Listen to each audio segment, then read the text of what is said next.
साहब, ये कमिश्नर साहब का बेटा है। बेटा या बेटी?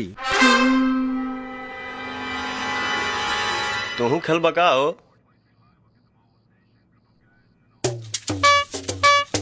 भाई एगो एक्स्ट्रा ला खेला। वाह बेटा वाह, बहुत बढ़िया। तई नौबत यहाँ तक आ गई। हाँ पापा ना ना ना बेटा ना, कुछ बतावे का जरूरत नहीं खे। हमरा के सब मालूम हो। तोहरे ये हरकत का फैसला हम यहाँ ना तोहरे माँ के सामने करब। माही। हाँ बेटा, तोहके रूप में देख के वो कितना खुश हुई हो। हाँ हे भगवान, ई का हो गइल। हम बेटा पैदा कइले रहली, ई बेटी कैसे हो गइल। अब हम कहाँ जाए रे दादा। अरे रोवल धोल बंद कर जानकी। ये आप आंसू बचा के रखो, एकरे विदाई में काम आई। विदाई? हाँ, तू हमेशा कहता लो ना कि एकरा खातिर दुल्हन ढूंढी। अब दुल्हन ना, दुल्हा ढूंढे क्या? दुल्हा दुल्हा? आई हो दादा, ई का हो गइल। ई बेटी कैसे हो गइल। अब हम का करे दादा। अब दादा से का पूछत बाड़ू? अपने आप से पूछो। हमेशा अगर गलती छुपावत रहलू हो। अब तू ही भोगा भोगा।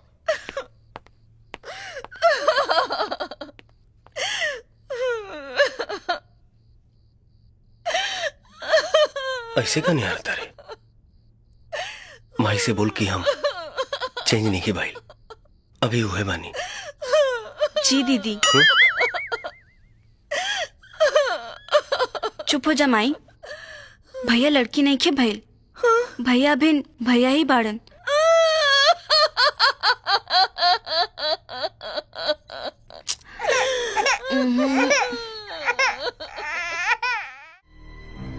हम पूछा ताने कि तू सरदार हुआ?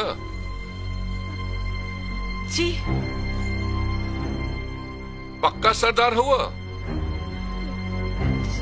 जी।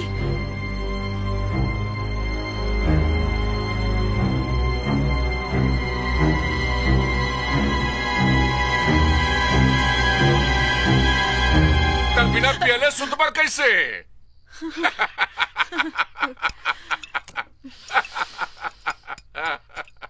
वीर के साथ तो बहुत पियला होगा, आज हमरे साथ पिया। लेकिन पापा, हम और दारू। ए बेटा, हमरा के सब खबर हो। कमिश्नर है हम यहाँ का।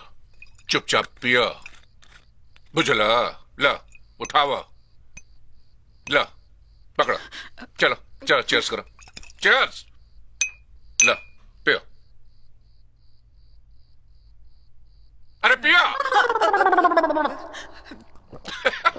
अरे ये देखो, अरे कितना नाजुक सरदार हो भाई। सरदार तो पूरा का पूरा बोतल पी जालो, और तू एक के पैक में। पापा, बात ऐसा बाकी ब्रांड चेंज हो गई बा ना। अरे बेटा, बहुत बढ़िया ब्रांड हो, इम्पोर्टेड माल हो। देखो इम्पोर्टेड।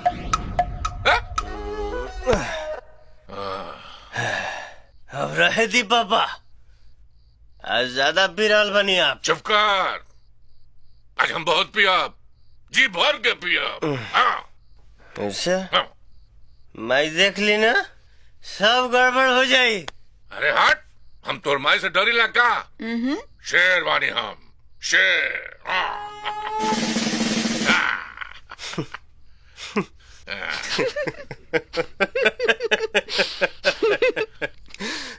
कर क्या बात करता नहीं पापा। हाँ? माई के देखते तरह क्या हुई? फाट जाए। कैसे फाटी? कमिश्नर है। ए मिस्टर यो यो, एकरा बात पे ध्यान मत दी हो। पियाले के बाद ऐसा बहकल बहकल बात करेला। देख, हम कमिश्नर बानी, केहू से ना डरेला। कमिश्नर बानी हो। कमिश्नर? आप सिर्फ कमिश्नर बानी, वाइफ होम मिनिस्टर बानी। बीवी is great, husband is omelette, बीवी इज मंत्री, husband is only संतरी। You understanding what I saying, Mr. Commissioner? No no mister यो यो, हम पति वो हस्बैंड नथिंग। हम बोलिंग बैठो तो बीवी बैठे, हम बोलिंग उठो तो बीवी उठे। हम अपनी उंगली पे बीवी के नचाएं, उंगली पे। किस पे नचाएं? उंगली पे। हाँ।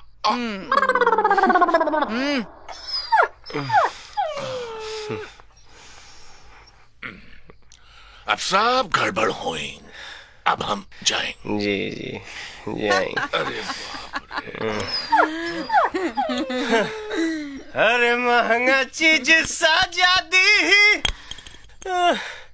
मजा सस्ता हुआ, कहो तो मंगा दिए गोरामा में के पाहुआ।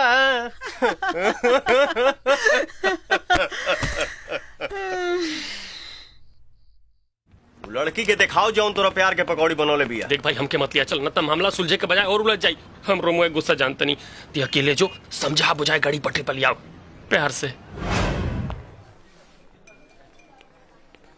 अच्छा ये तो बताओ रोमा हियर कौन? वो जन एनकाउंटर, वो जन काउंटर पे खड़ी बिया।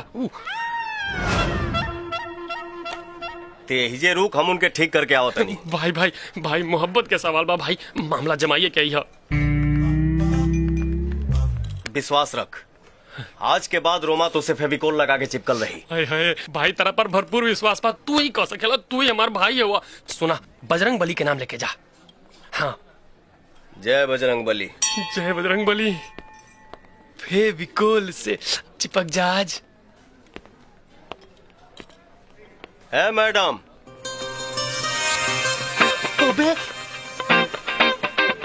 तू अपने आप के समझत का बाड़ू? माधुरी दीक्षित, करीना कपूर या कैटरीना कैफ? का चाहता तू सबके दिल तोड़त चलबू आ तोहरे पीछे लोग दीवाना बन के घूमत रही। अरे तू का समझा प्यार के मतलब? तोहरे ही जैसन लड़की प्यार के तमाशा समझेली। अरे रुक जाइए पहलवान। लेकिन एक बात ध्यान में रखिया, दिल के साथे खिलवाड़ हम कौनो कीमत पर ना होके दे। आंसू?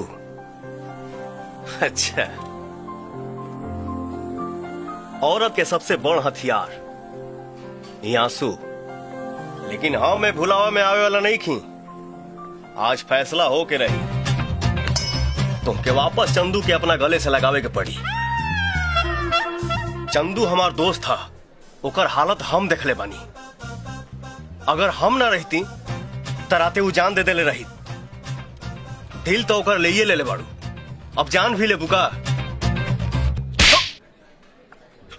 जय बजरंग बली।